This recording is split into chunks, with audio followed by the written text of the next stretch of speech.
Hoje nós vamos continuar o nosso estudo, é o livro dos médiuns, tá? Capítulo 24, parte 2 hoje. Antes a gente vai fazer uma leitura. André, pode fazer a leitura, por favor?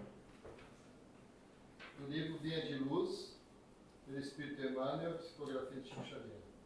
Com amor. É sobre tudo isso, revestivos de caridade, que é o vínculo da perfeição. Paulo, Colossenses 3,14. Todo discípulo do Evangelho precisará coragem para atacar os serviços da redenção de si mesmo. Nenhum dispensará as armaduras da fé, a fim de marchar com desassombro sobre tempestades. O caminho de resgate e elevação permanece cheio de espíritos. O trabalho constitui-se-á de lutas, de sofrimento, de sacrifício, de suor e de testemunho. Toda a preparação é necessária. No capítulo da resistência, entretanto, sobre tudo isso é indispensável revestir-se de nossa alma de caridade, que é o amor sublime. A nobreza de caráter, a confiança, a benevolência, a fé, a ciência, a penetração, os dons e as possibilidades são fios preciosos, mas o amor é o tear divino que a entrelaçará,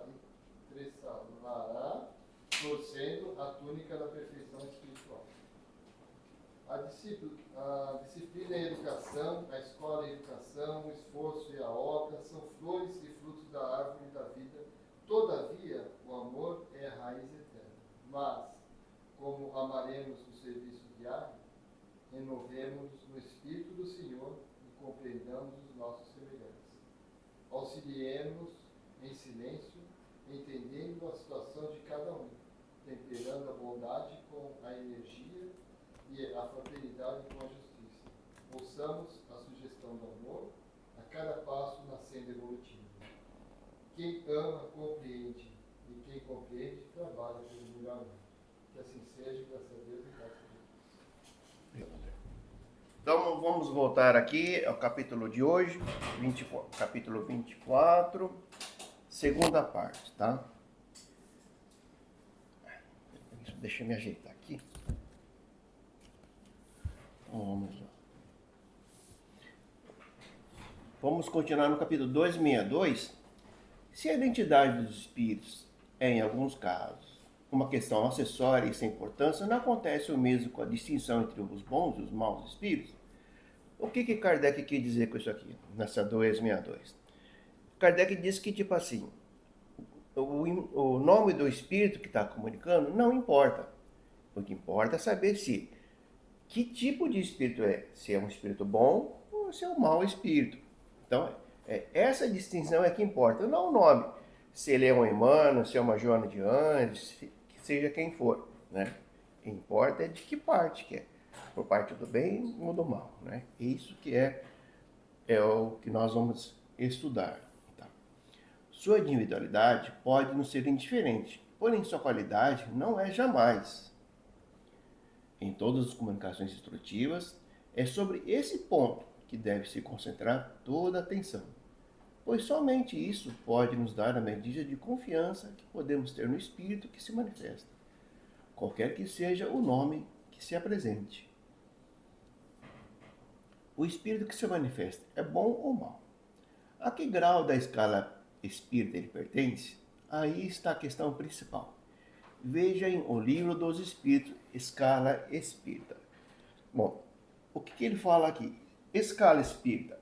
Escala espírita é uma coisa, é um estudo que a gente vai encontrar nesse outro livro aqui, uma outra obra de Kardec. No Livro dos Espíritos, ele fala aqui que é na questão 100. Esse livro, falando nele aqui, Livro dos Espíritos, é um livro bom.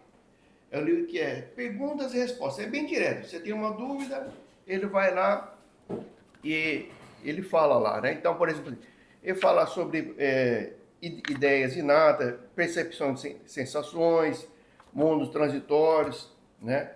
Sobre morte, sobre reencarnação, sobre duelo. Tem vários tópicos lá.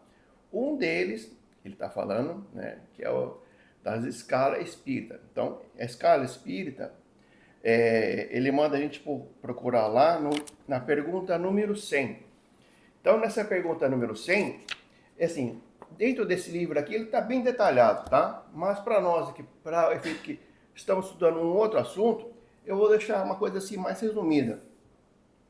Então, entre todos os espíritos que existem, Kardec separou todos esses em 3 grandes grupos, né? Ou 3 grandes ordens. A primeira ordem, que seria dos espíritos puros ou perfeitos. Temos a segunda ordem, que é os espíritos bons. E a terceira ordem, que é os espíritos imperfeitos. Então, toda a variação de espíritos estão inseridos dentro dessas 3 ordens aqui, né?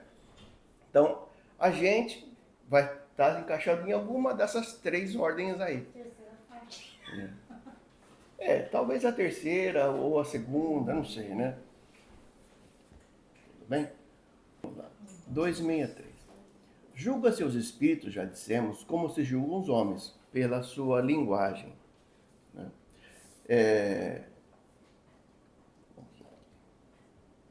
Suponhamos que o homem receba 20 cartas de pessoas desconhecidas, pelo estilo, pelo pensamento, por uma série de sinais. Enfim, julgará se são instruídos ou ignorantes, polidas ou mal educadas, supérfluas, profundas, frívolas, orgulhosas, sérias, levianas, sentimentos, etc. Acontece o mesmo com os espíritos. O que Kardec nos leva a refletir? O que a gente tem que observar é como os espíritos se comportam. Então, por uma simples conversa, a gente pode captando pequenas o jeito de falar, o jeito de a entonação, palavras que eles aplicam, né, que eles utilizam no seu vocabulário, é onde a gente começa a distinguir que tipo de espírito está ali comunicando com a gente, né? Então, Kardec vai dar dicas lá na frente. Do modo de falar, do modo de pensar. Então, isso significa o nível do espírito que está ali do outro lado. Tudo bem? Vamos lá. Pode-se colocar como regra invariável e sem exceção, a linguagem dos espíritos é proporcional ao grau de sua elevação. Os espíritos realmente superiores dizem apenas coisas boas. Mas eles as dizem em termos que excluem de maneira mais absoluta toda a trivialidade.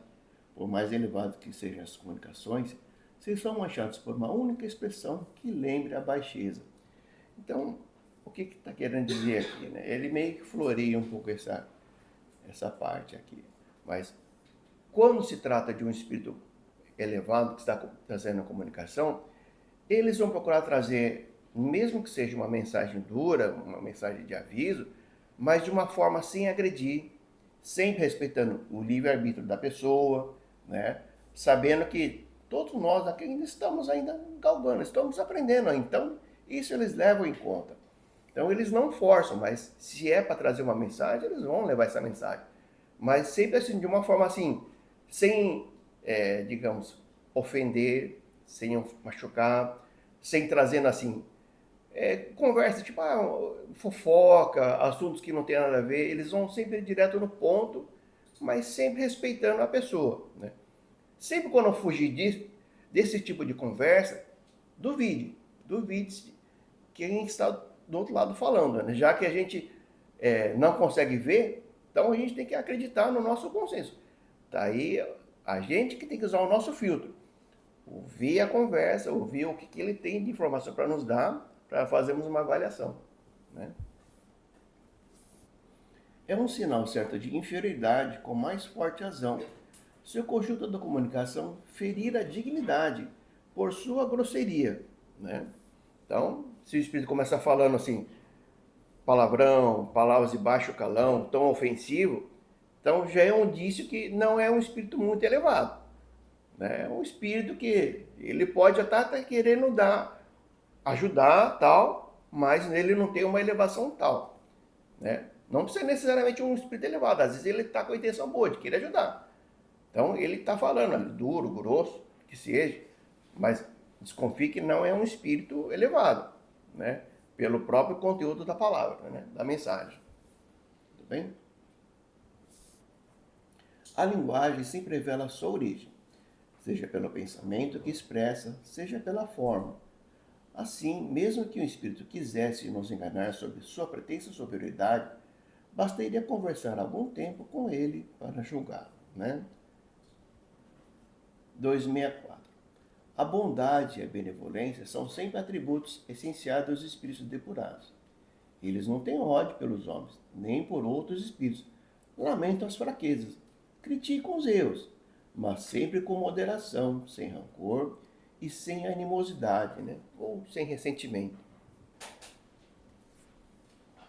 Admitindo que os espíritos verdadeiramente bons podem querer apenas o bem e dizem apenas coisas boas, conclui-se que tudo aquilo que, na linguagem dos espíritos, revela falta de bondade e de benevolência, não pode emanar de um bom espírito, né?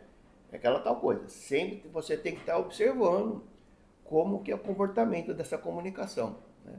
Isso que vai indicar se é um bom ou um mau espírito do outro lado ali, né? A inteligência não pode ser considerada um indício certo de superioridade, visto que a inteligência e a moral não marcham sempre juntos.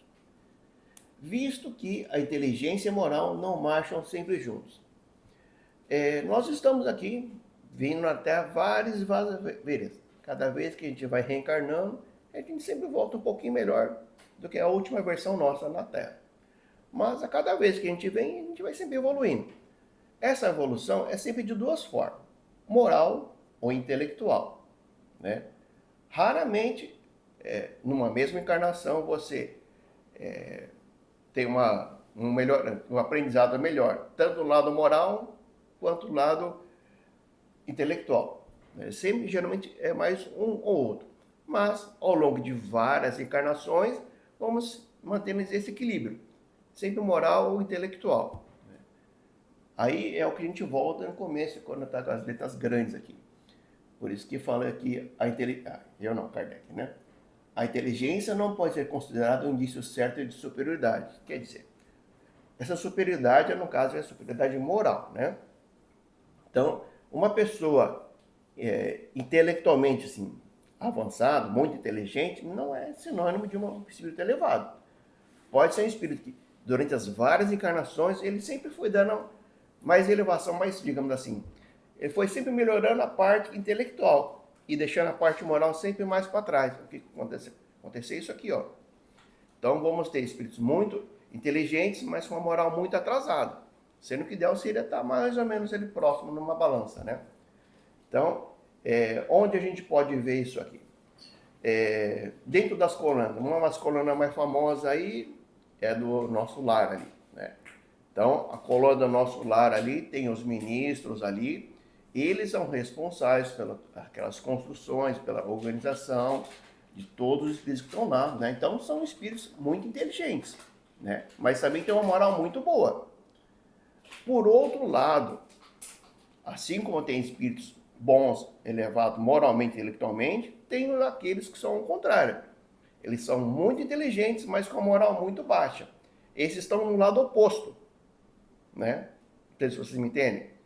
Eles estão ali nas sombras, no espírito da sombra, das trevas. Esses também, eles são muito inteligentes, mas aí é o contrário. A moral deles é muito baixa ainda, né?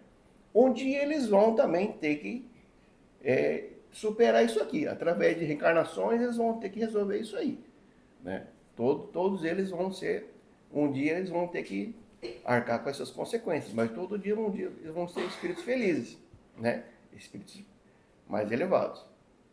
Então, daí para você ver que inteligência não é parâmetro, e sim a moralidade, que é importante também. Tudo bem? Os espíritos, é tipo assim, nós encarnados assim, a gente tem uma inteligência e a moralidade, né? Uhum. Encarnados, nós aqui sabendo.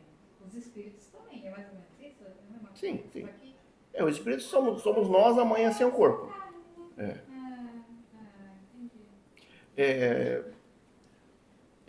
Tipo assim, a cada encarnação que você passa aqui, você vai alcançando degraus, vai acumulando, tanto na parte intelectual, moral, né? E você vai ficando isso, no seu espírito. É diferente de você acumular riqueza.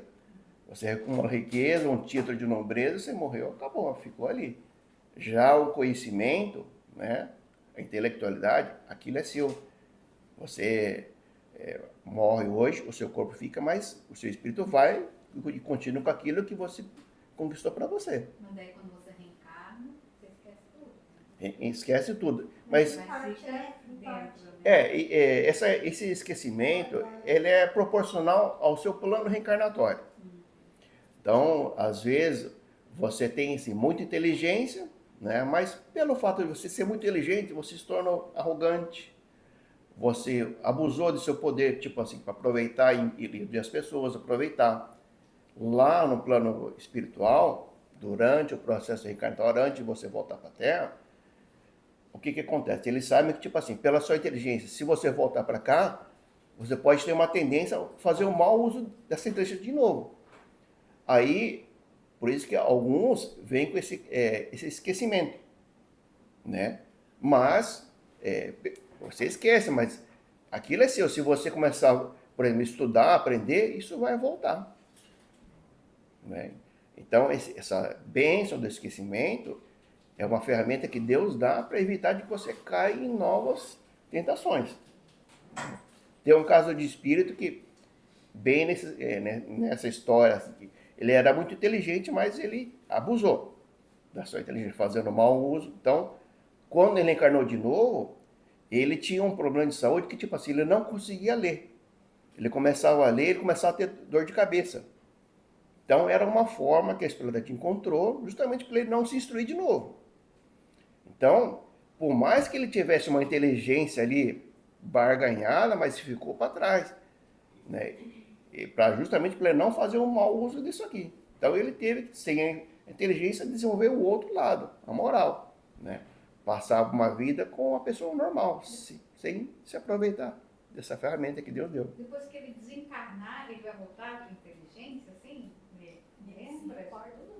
Mas Não. inteligência? Não, tudo não. Tudo é relativo à vida que você vai ter agora. Então, digamos que a cada reencarnação, você aprendeu a falar várias línguas.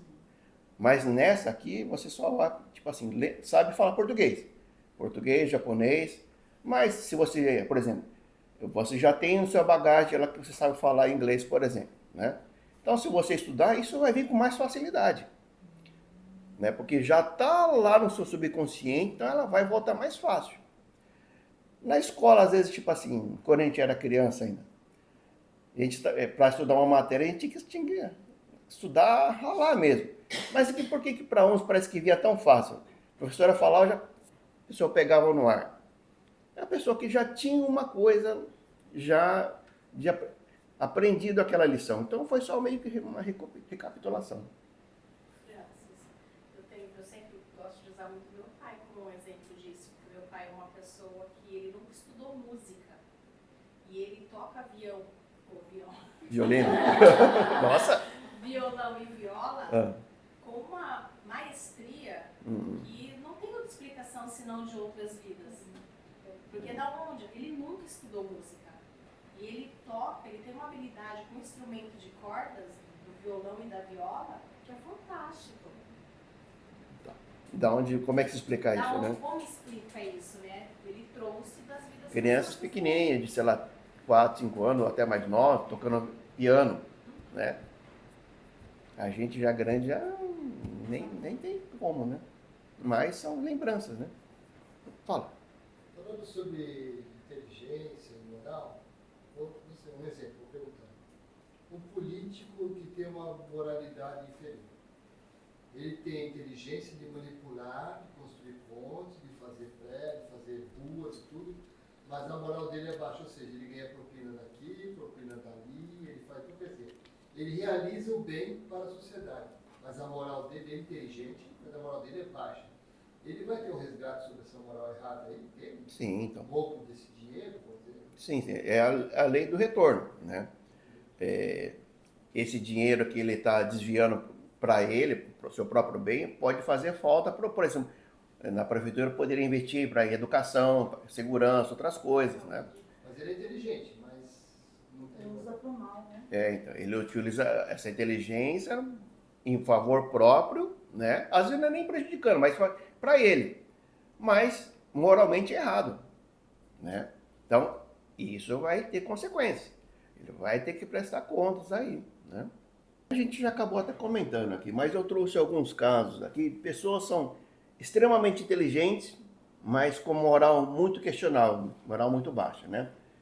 Eu achei alguns aqui. Hitler e esse Joseph Goebbels. Hitler todo mundo já conhece, né? Embora a maldade de Hitler seja amplamente conhecida, o seu regime foi estruturado por mentes altamente instruídas. E o outro, esse tal de Joseph Goebbels, ministro da propaganda nazi, era um intelectual brilhante na arte da retórica, psicologia de massas.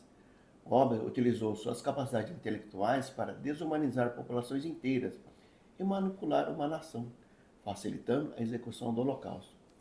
Esse Joseph aqui, é ele que era o responsável para colocar, digamos assim, na mente do povo contra os judeus.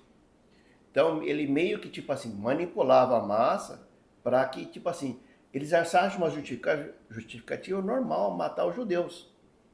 Então, ele utilizou essa inteligência de uma forma a manipular as pessoas. Você começa a perseguir as pessoas sem achar que tem aquela culpa. De tal foi a manipulação que ele conseguiu fazer na população. Entendeu?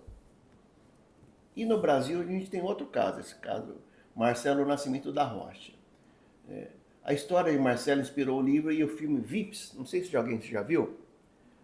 Então vamos lá, vamos ver se vocês lembram aqui. Ele não cometeu assassinato, mas usou seu intelecto genial para o crime. Qual era o crime dele? Durante anos aplicou golpes de alta complexidade. O seu caso mais famoso foi ter se feito passar pelo empresário Henrique Constantino, dona da companhia aérea Gol.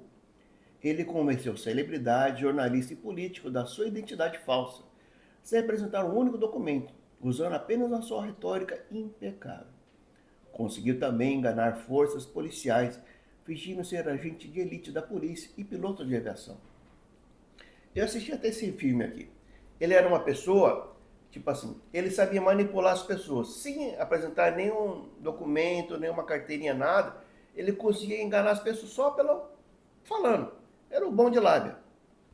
Durante o filme, ele fala que ele era esse filho do dono da Gol. Então ele fazia festas, convidava celebridades e tal, e todo mundo achava que ele ali, ele era uma personalidade. Na verdade, ele era só um celebridade ali.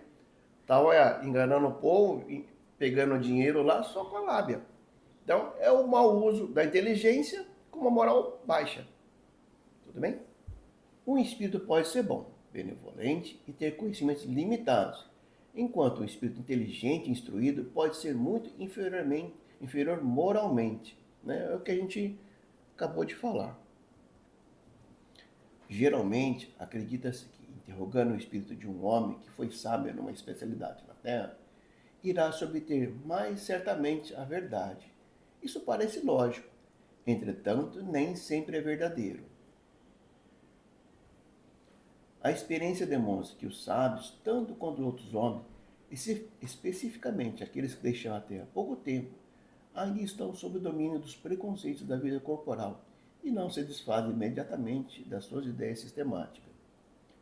Pode acontecer que, sob a influência das ideias que alimentam enquanto vivos e que lhes deram glória, vejam as coisas menos claras do que pensamos. Quanto a isso, por exemplo, às vezes digamos, cientista, por exemplo, né? São pessoas dotadas de um grande acúmulo de conhecimento e eles começam a tomar a sua medida de verdade pelo seu conhecimento.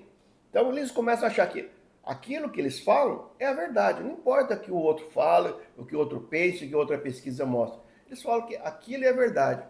E essa pessoa, quando morre, ela vai passar para o outro lado com a mesma coisa. Continua achando que aquilo que é a verdade, né? Mas por quê? Reflexo do que ele foi em vida. Tudo bem? Não colocamos esse princípio como regra, longe disso. Dizemos somente que isso pode ocorrer e, por conseguinte, que a sabedoria humana nem sempre é indício de infalibilidade. ou seja, incapaz de cometer erro. Ao submeter todas as comunicações ao exame cuidadoso, ao investigar e analisar o pensamento e as expressões como se faz quando se trata de julgar uma obra literária, rejeitando sem citar tudo o que peca pela lógica e pelo bom senso. Né? É aquela coisa, a gente tem que estar sempre passando tudo pelo crivo da razão. Então, por mais que a gente esteja se comunicando com o Espírito e ele tende a fazer que se passar por um Espírito elevado, às vezes nos mínimos detalhes é que vamos pegar. Ele vai deixar sempre uma pista, uma coisa. Isso pode demorar, anos até. Né? Divaldo tinha um obsessor que enganou ele por 10 anos. Né? Então não é uma coisa fácil. Vai muito do tipo do espírito. Né? E aquela coisa, às vezes também você começa a dar crédito, de repente você meio que você para de ficar sempre filtrando. Tá sempre, você, tipo assim, se rende, acha que está conversando com o espírito bom e deixa. Né? Não, é sempre isso. Está sempre atento a qualquer indício. Vamos lá. Tudo que desmente o caráter do espírito que se comunica, os espíritos enganadores desanimam e acabam por se retirar, convencidos de que não pode nos iludir. Né? A partir do momento que ele tenta nos enganar, mas a gente descobre, assim, então meio que para o espírito ele perde a graça. Né? Acabou a graça, ele me descobriu. É do tipo assim, então você está sempre fazendo essa vigília. Tá? Nós repetimos. Esse é o único meio e é infalível, pois não há comunicação má que possa resistir a uma crítica rigorosa. Os bons espíritos nunca se ofendem. Os bons espíritos nunca se ofendem com esse procedimento, uma vez que ele mesmo os aconselha e não tem nada a temer com o exame. Né? Diferente do que a gente falou no capítulo da aula anterior, tipo assim, quando a gente por exemplo, vem um espírito comunicar, a gente queria falar assim, se você realmente é o espírito Emmanuel, então como é que era tal coisa assim, não sei o quê. Isso ofende o espírito, né? Agora, você ficar sempre tipo assim, meio com a orelha em pé, para observar se o espírito vai dar uma bola fora, um garfo, isso ele fala que os espíritos eles não se importam, né? Os espíritos elevados, né? Os baixos, né? Já os impostores, sim, eles já querem fugir disso aí, né? Olha lá, somente os maus se melindram e procuram evitá-lo, porque tem tudo a perder, e assim provam que são, né? Se o espírito começar a ficar bravo porque você é assim, então é um indício de que ele não é um espírito superior, né? Então ele já, tipo assim, ele está se melindrando, né? Até o encarnado, né? O espírito mal encarnado, porque se você ficar questionando e ele estiver mentindo, então, começa a gaguejar, começa a ficar bravo.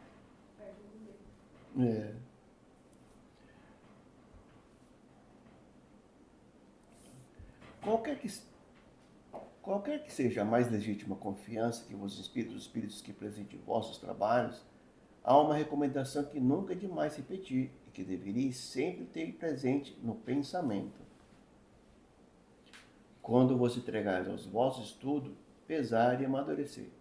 Submeter ao controle da razão mais severa todas as comunicações que recebeis, desde um ponto que vos pareça suspeito, duvidoso ou obscuro. Né? É o que a gente fala. Né? Tá sempre meio com o pé atrás, né? Tá sempre atento. Nunca deixar de pedir explicações necessárias para formar um julgamento, uma opinião. Se você está com dúvida, pergunte novamente, formule a pergunta, até que cesse todas as dúvidas. Não há mais dúvida, então, é o que ele recomenda aqui. E se for um espírito bom, ele falou que não tem problema. Pode fazer quanto for preciso, né? Já se for um outro espírito, não. Esse sim, ele vai ficar bravo, tá? Pode-se resumir os meios de conhecer a qualidade do espírito nos seguintes princípios. Então, o que ele está falando na 2007? Como é que a gente vai descobrir quando vem um espírito bom ou com um espírito ruim? Né? Mas isso aí é um capítulo para a próxima aula. Tá? Não vai dar tempo. eu vou abrir um tempo para comentários. Na verdade, eu achei que vocês iam perguntar mais, né? Deixa eu perguntar então. Sim. Existe possibilidade, por exemplo, o médium incorpora, tá com o espírito lá evoluído, tá conversando e tal, dando né, instruções, aí tá. No outro dia vem um que seja baixo, mas que se faça passar por esse Que estava antes. Sim. Sim. Tem como isso acontecer? Sim. Mas a vibração acho que sente, né, o Não, peraí, mas é que você está misturando. Aí você está. Depende do conhecimento do médium. Se o médium não for um médium que tem muito conhecimento, Ele não vai saber, né? Agora, se for um médium que ele já tem mais conhecimento, daí ele já consegue identificar, né? É que, assim, depende da situação. Essa comunicação pode vir por psicografia, pode vir por clareaudiência, né? Você ouve, ou por incorporação. No caso de incorporação, cada um, digamos, tem uma assinatura de uma energia. Então, o médico que incorpora, às vezes ele pode perceber que, nossa, isso aqui parece que é diferente do de ontem. Ontem era mais assim, assado, né? As sensações são diferentes, né? E se for uma psicografia, pode ter diferença, tipo assim, letras, o modo de escrever, o tipo de palavras que ele vai utilizar. Então, tudo isso são indícios, né? Ele pode querer até vir se passar. Mas aí, se você está sempre ali com o seu o sensor ligado lá, então você começa a pegar por essas pequenas coisinhas. Isso é normal acontecer. Você tem um espírito lá e às vezes vem um outro querendo se passar pelo seu mentor, pelo seu amigo, né? Então, você tem que saber quem é quem, né? Quem está no começo dessa evolução, dessa parte mediúnica, assim, o médium está começando a aprender, Cai. né? Cai. Pode até médiums experientes, se ficar sempre com a anteninha ligada, também cai. Porque normalmente ainda acontece na casa espírita mesmo. Vem um espírito zombeteiro lá, se passando por um espírito superior, e não é iluminado, e não é. Se os membros da casa não estiver bem alinhado, uma casa dessa pode cair. Esse estudo aqui é o capítulo 24, que é Identidade do Espírito, não é por acaso que ele vem depois do capítulo 23, que era a obsessão. Na obsessão, um dos casos lá, lembra que na obsessão temos 3 casos: simples, né? Fascinação, subjugação. Então, Bem a tarefinha, né? Então, nesse segundo caso de fascinação, aliás, do primeiro caso, fascinação simples, obsessão simples para fascinação, o que difere um do outro é fascinação simples. O espírito que ele tenta te enganar, o obsessor, ele não procura se esconder, tipo assim, não procura disfarçar, tal. Ele é muito indireto. Ó, faz isso, ó. Você vai deixar o cara falar assim, você não vai não. Vai lá e responde, papapá, não sei o quê. Então, ele não tem essa malícia, essa questão de querer esconder. Já no outro tipo de espírito, ele já é mais malicioso. Ele tenta, assim, conhecer você primeiro, onde que é a sua fraqueza. Ele tenta se passar pelo seu amigo, pelo seu mentor, né? A partir do momento que ele ganha a sua conquista, a sua confiança, você começa a dar mais atenção, você começa a deixar esse filtro passar. Ele fala e você aceita, você não deixa esse filtro aberto, né? Fechado, melhor dizendo. Então, aí quando entra aqui o capítulo 24, Identidade do Espírito. Então, se você não tem esse filtro ligado, né? Vem o espírito querendo dar uma informação boa, se fingindo passar por um espírito bom, dando uma informação boa, até ganhar sua confiança. Uma vez que ganha sua confiança, você desliga o seu sensor. E você começa a aceitar tudo que ele fala para você. Numa hora dessa, ele pode começar a virar um obsessor. Por quê? Você está aceitando tudo que ele está falando. Ao ponto de você começar a ser manipulado por ele. Então, por isso que veio nessa coisa certinha, obsessão, aprendeu sobre obsessão, e agora, capítulo 24, Identidade dos Espíritos. Então, Kardec fala, são duas coisas. Obsessão e identidade do espírito são dois itens que são muito delicados para o espiritismo e muito importantes, que a gente tem que tomar sempre muito cuidado, né? Então, que é um exemplo bem claro sobre a inteligência, que são espíritos extremamente inteligentes que têm a moral baixa. exatamente. Eles são inteligentes, muito inteligentes para conseguir enganar a pessoa, mas a moral não. Eles são ardilosos, né? Sim, então. Eles vão, antes de começar qualquer coisa, eles vão começar a rondar você. Ver o que você tem de bom, o que você tem de ruim, quais as coisas que você esconde no seu íntimo, quais os seus defeitos. Então, uma vez que ele detecta onde que é o seu calcanhar daqueles, o seu ponto fraco, é lá onde que ele vai começar a cutucar. Então, se é na vaidade, se é no orgulho, se é na sua arrogância, é lá onde que ele vai começar a querer se infiltrar. Né? Então, é por isso que é sempre importante a gente fazer essa reforma íntima. O que é reforma íntima? É a nossa melhoria do nosso interior. Né? Uma vez que a gente fecha essas rachaduras aí, né? Então você fecha as possibilidades do espírito te acessar. Essa reforma íntima é um assunto para uma outra coisa, é um assunto sério, não é fácil. A gente vai passar uma vida inteira, às vezes, para tentar resolver uma única coisa. Mas e se resolver. Né? Eu vi um depoimento, né? Pode falar. Desculpa. Eu me recordei agora de uma situação que eu vivia muitos anos atrás, e eu não sei se ela cabe dentro daquilo que você está explicando. Mas tinha uma pessoa que ela perdeu o filho muito jovem, e ela sempre buscava, através de casas espíritas ou de pessoas que se diziam que faziam, né, contato com os espíritos, buscar informações desse filho. E ela foi um dia, e depois disso ela foi para um almoço, onde estávamos todos nós, e ela estava tendo um comportamento muito fora do comum dela, que daí uma das minhas amigas falou assim, ela acabou de sair da casa de uma pessoa que teoricamente fez o contato dela com o filho, só que eu acho que o espírito que realmente estava lá não era do filho, e ele veio com ela. Isso acontece? Pode sim. Mas então, aí, mas o que isso quer dizer? Esse espírito que veio está influenciando essa sua amiga, né? É isso? Assim, o comportamento dela não era um comportamento comum, era uma coisa que fugia completamente daquilo que a gente conhecia, né? Ela estava lá com o marido dela e de repente ela estava interagindo com o marido de uma outra pessoa de uma maneira muito vulgar. Diferente, né? Diferente do normal. Sim, e aí aquilo começou a chamar a nossa atenção, e aí uma das meninas falou assim, eu acho que o espírito que conversou lá com ela não era do filho dela não, ele acabou vindo junto.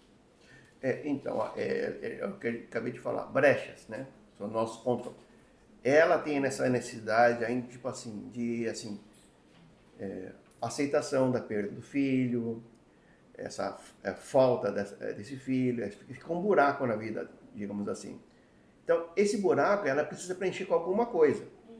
Então, esse outro espírito, né, que a gente não sabe, mas a gente supõe que esse outro espírito se fez passar pelo filho, né? E como essa pessoa, ela tinha muito essa necessidade do filho, então, tipo assim, ela meio que aceita qualquer um que... é só seu filho. Então, aceita. Sem esse filtro todo aí. E aí, uma vez você começando a perder o controle, esse espírito ele começa meio que tomar conta de você. Né? É um passo para uma obsessão isso aí, né?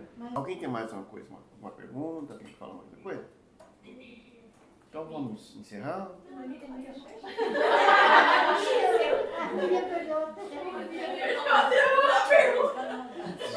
Ó, eu deixei algumas pastinhas aqui.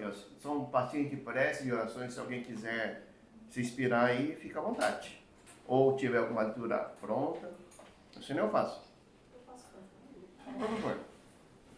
Pai nosso, que estás nas flores, no canto dos pássaros, no coração a pulsar, que estás na compaixão, na caridade, na paciência e no gesto de perdão. Pai nosso, que estás em mim, que estás naquele que eu amo, naquele que me fere, naquele que busca a verdade. santificado seja o teu nome, por tudo que é belo, bom, justo e gracioso. Venha a nós o teu reino de paz e justiça, fé e caridade, luz e amor. Seja feita a tua vontade, ainda que minhas rogativas prezem mais o meu orgulho do que as minhas reais necessidades. Perdoa as minhas ofensas, os meus erros, as minhas faltas. Perdoa quando se torna frio o meu coração. Perdoa-me, assim como eu posso perdoar aqueles que me ofenderem, mesmo quando meu coração esteja ferido. Não me deixes cair nas tentações dos erros, vícios e egoísmo, e livra-me de todo mal, de toda violência, de todo infortúnio, de toda enfermidade. Livra-me de toda dor, de toda mágoa e de toda desilusão. Mas ainda assim, quando tais dificuldades se fizerem necessárias, que eu tenha força e coragem de dizer: gratidão, Pai, por mais essa.